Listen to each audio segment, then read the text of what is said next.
everybody, we're Disappear for Days. Welcome back to the channel and welcome to Vietnam. Today we're here in Da Nang and we're going to be trying some of our favourite Vietnamese foods and taking you along with us.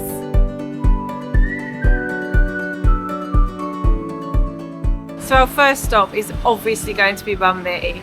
We've come to a place called BanhMi Co Tien, which seems to be hidden down like this little alleyway. It's got 4.8 stars on Google and a ton of reviews, so we're thinking it must be pretty good. I feel like it's always the random shops down alleyways which are the best. Yeah. Like, they always seem to just do like the best of any food you have, so always look for alleyway food. We've ordered two of the banh mi's. We've gone for banh mi trung with the egg in it, and then we've gone for banh mi hiêu quai, which is like barbecue shuyok pork. It looks and smells glorious. I cannot wait. It's been such a long time since we've had banh mi. If you've watched our videos from the last time we were in Vietnam, you'll realise that we basically have banh mi every single day. Sometimes even twice a day. We've also gone for a lemon snow ice. It's like a milkshake almost. It's really, really milky and creamy, but it's got kind of like a sherbet lemon flavour to it. Oh, nice. I love sherbet lemon. Oh, it's really thick. Oh, wow. That is nice. It's really weird because it's like almost like a lemon milkshake, but you wouldn't normally have lemon and milk together. No. It reminds me of like a lemon dessert, a lemon blizzard from Harvester. That's what it reminds me of. We'll pop a little Yeah, I was picture of it gonna up on say. the screen. If you've ever had lemon blizzard from Harvester in the UK, you know what I'm talking about. Time for the most important part, the thing that everyone wants to see, the banh mi. It looks full of pork fat. Whoa. Look how much pork is in it. Here it goes.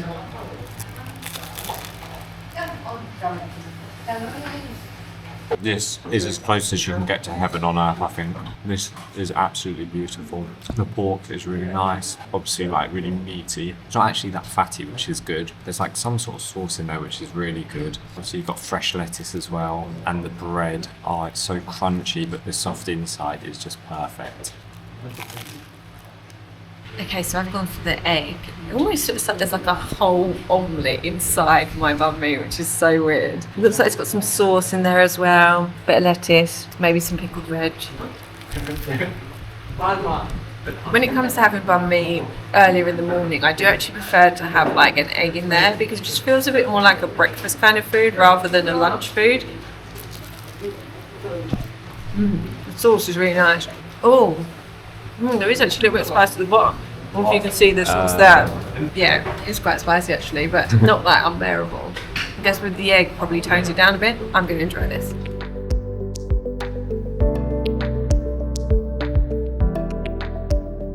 If you come here, you've got to try this. This is actually like so good, isn't it? Really like refreshing but creamy. Oh, it's beautiful. Right, we're finished up. That was beautiful. And I think it's really one of the perfect lunches. You've got like your carbs, you've got your protein, you've got your veg, and it's like a really nice portion as well. And I think that's what we love about banh mi so much, isn't it? But anyways, moving on to the next thing on the list. I think it's time to get some traditional Vietnamese coffees. Oh, can't wait. Okay, so we've come to Cafe Yen to get a coffee, and it's down another alleyway. There seems to be a recurring theme here. It's really cute.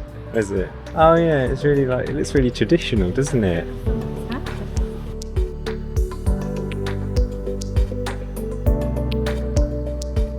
I feel like it's just as nice up here as it is down there.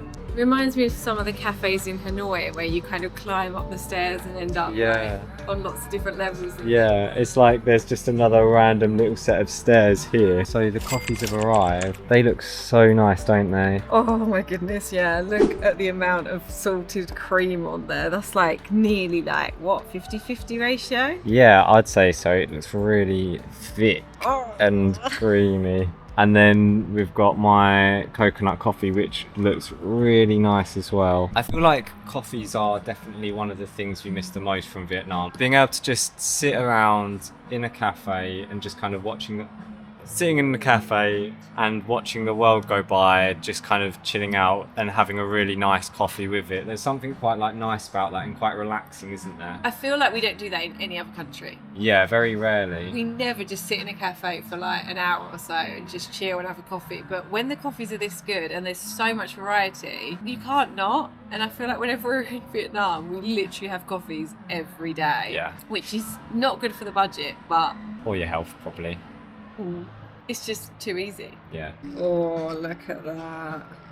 Now, one of the other ones that I personally miss is egg coffee. You're not so much of a fan, are you? Because I feel like with egg coffee, it doesn't mix half as well. And so you kind of have a more bitter coffee and then like the sweet kind of meringuiness on the top. I really like, but I think the coffee's then too strong because they won't mix together. Whereas with a salt coffee, you can get it mixed and then it makes the coffee not as strong. I've missed this so much. I'm far too excited. Oh, it's very strong. Is it? But I think it's probably not quite mixed up properly yet. Let me try a bit from the top. Oh, when you've got the saltiness and the creaminess, it's just such a good mix. I mean, whoever came up with this idea is genius. And why do we not have this anywhere else? Like, why is it not a thing in other countries? Yeah, I feel like we should go back to England and open up a salt coffee stall. Salt coffee back to England. It is absolutely incredible, and yeah, I just don't understand why we don't have it elsewhere, but it is what makes Vietnam so special. They have these things that you just wouldn't get anywhere else, and then you'd have to come back to Vietnam for them. So yours is an iced coconut coffee. It looks like it's got a big old scoop of ice cream in it. I think it's just iced. There's no ice cream. It's just iced it looks coffee. like ice cream. Oh, I've missed coconut coffees. We had a couple which were hot, which were really good as well. The iced ones, they are nice. Not so much on a day like today because we've come in like the rainy season, so it's not actually that hot here. Oh yeah. It's like, I don't even know how to describe it. Almost like drinking a Bounty, but a Bounty that tastes nice because Bounties taste like rubbish. A nice fresh coconutty flavour, and then you've got the coffee mixed in. It's nice. This would be perfect on a boiling hot day, but it's not. We've just been shouted at by a little boy up in this window. Hello! Because so many random people come up to us, just like, whether it's driving by on a motorbike or just in a random... We're from England! England! We're from England! Bye! Bye!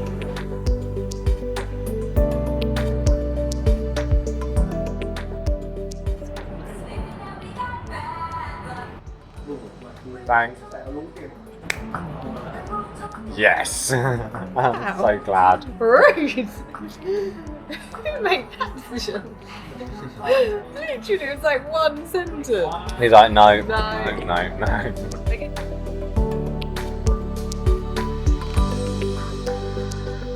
Right, it's a few hours later and we are off to get some dinner. The hoodie is on because it's actually pretty chilly in Da Nang at the moment, which I am absolutely loving. It's a welcome change from the heat and humidity of Malaysia. So one of my favourite meals when we came to Vietnam last time was mi quang. I love it so much because of the peanuts. So we've come to this place called Mi Quang Bi Mua, but we're also going to get some bun sio, which was another one of our favourites last time. It's like this crispy pancake thing, usually with pork. Can we get mi quang tom tip and then bun sio?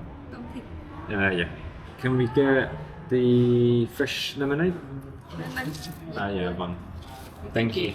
Good shout on the fresh lemonade. That's what I would have picked as well. Yeah, I was looking at it and I was like, oh, it looks good. The only problem with this place, which I'm a bit worried about, and we always say it, is go to the places which are busy, and we are the only people in this place. Yeah. Kind of being a bit hypocritical to the advice we normally give, but it served both of them, so we're like 2 birds with 1 stone. Can't go wrong. So yeah, because they served both, the mi quang and the bun sio, we were like, well, it's a no-brainer, we've got to go there, and then we can have both of our favourites in the same evening. I'm actually so excited for this. Mi quang, oh my goodness, the peanuts it just makes it, doesn't it? I think if I could only have one meal in Vietnam, it would be mi quang. Really? Yeah, it's got everything. And look at this little cracker that's just brought over for us. Must be good. Little rice cracker.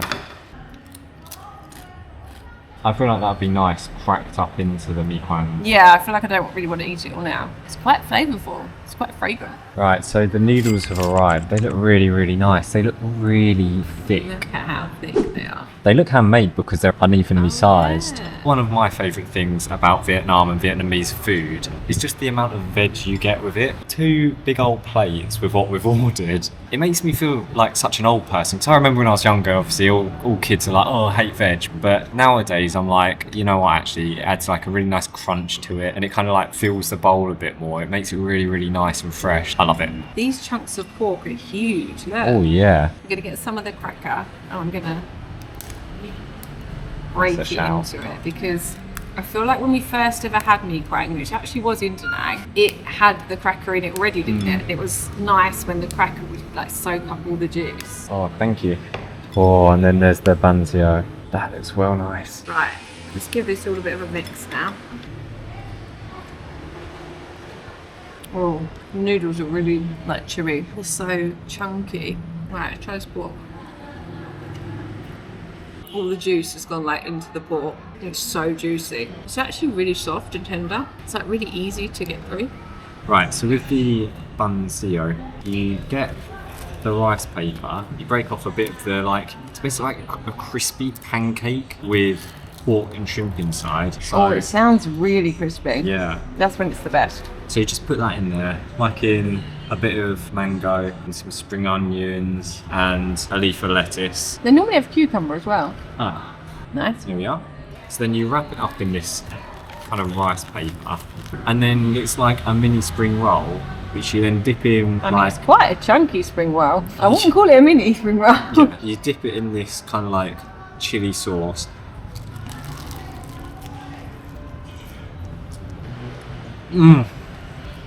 It's so good. A mix of everything. It feels healthy. Alright, just all comes together so nicely. It's like such a like nice combination of textures.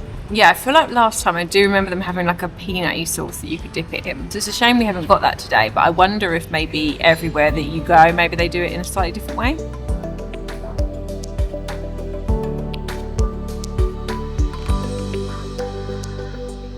Right, we have cleaned up. That was nice. Adding some of this chili to it. This chili is hella spicy, but it was so nice. Like adding that in, like the mix of it all. I want to come back here tomorrow. I will say that the banzio you usually get for 2 people, but because they had it on the menu, we were like, oh, why not? Let's get it. But actually, it was quite a good portion to have like a few bits each and then have the mi quang as well. That was really good though. Highly recommend the mi quang. That was so nice. The peanuts in it and then the cracker broken into the top and then soaking up all that juice. Oh, it was amazing and exactly as I remember it. I feel like I'm going to be eating a lot of mi quangs whilst we're in Vietnam. Right, so for dessert we've come to a place called Zao Zao Hat Lu because Jacob really wants some, it's like a yogurt thing with like black rice underneath it, which he really enjoyed last time. It's like a black glutinous rice and then it's got like a layer of yogurt on top. It's pretty simple, but it's sort of like really nice. Last time we really enjoyed kind of in the evening just sitting down at a local stall, just getting a dessert and just kind of,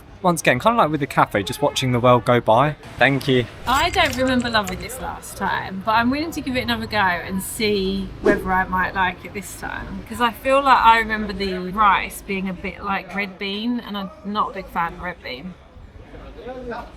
Oh, the yogurt's really nice. Is it? I was going to say that was definitely my favourite bit of it. I quite like it with the ice, giving it a bit Yeah. of crunch. I feel like I need to get down to the rice depth. bits. I feel like I mainly got yogurt in that. It's quite kind of gloopy, the rice. Yeah, it's like glutinous, isn't it? It's not bad actually. It's quite chewy. I quite like that. Yeah. Yeah, just so I remember, the yogurt is like really, really sweet, and it just like, it sweetens up the rice a lot because the rice itself isn't actually that sweet or flavourful, but with the yogurt it kind of pairs with really, really nicely. The only problem is, because it's quite a big dessert, it's quite heavy after a big dinner. I'm not sure. I was thinking you'd get another one for me. Oh, all right, go ahead then. I feel like now that I've like had a spoonful of it all together, maybe I ate it separately last time, but maybe that's why I didn't like it. But it kind of reminds me of cold rice pudding. I much prefer hot rice pudding, but cold rice pudding is still good. Yeah. That's what it kind of reminds me of, because the yogurt's almost acting as like the milkiness of the rice pudding. Yeah. All right, shall we just be mental and get another? We all did another. I actually like it now. I feel like I didn't give it enough of a chance last time, and now I'm loving it. I guess at least I know for this time that I do like it, and probably end up getting this all the time now.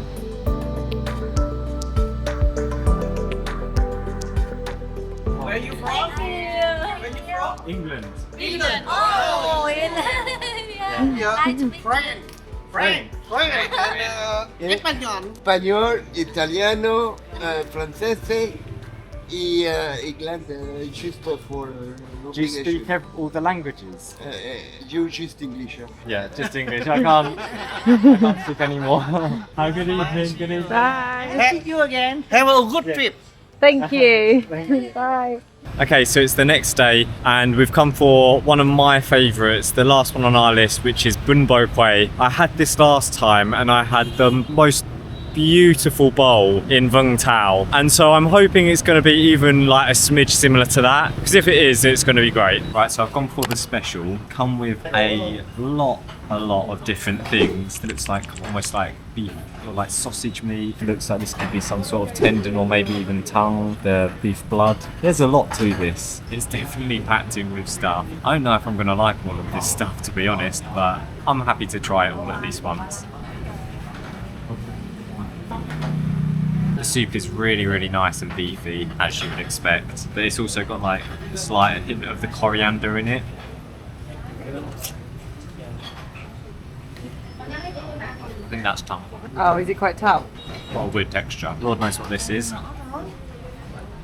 It's quite nice. Yeah, I have no idea what this is, but it's quite soft. It's quite gelatinous. There's a lot of like fat surrounding it. It tastes quite nice. This is probably the most safe looking thing of the dish.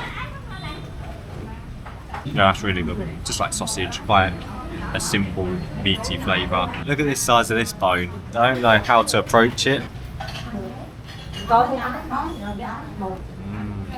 Yeah, no, this is really nice. Probably a bit more than what you can expect with a normal bunbo kway.